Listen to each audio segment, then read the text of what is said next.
العب كده. ها عملت ايه هنا؟ هضطر اعمل ايه؟ العب اللي في وشي.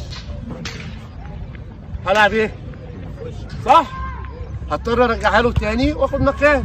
لو انا بعدت عنه ووقفت ما بين ده وده، ده ما ينفعش يجي معايا. عارف لو جه معايا الخطوتين دول هيفتح هنا، هو هيبقى واقف، انا ابقى واقف كده.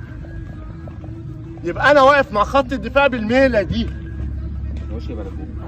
بالميله دي ليه؟ عشان اجي نلعب قوم انا مستلم كده اهو احطها. وايه؟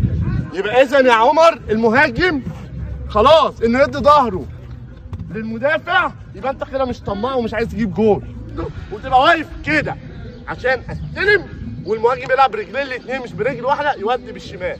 ولو هو هنا ها بتعمل للمدافع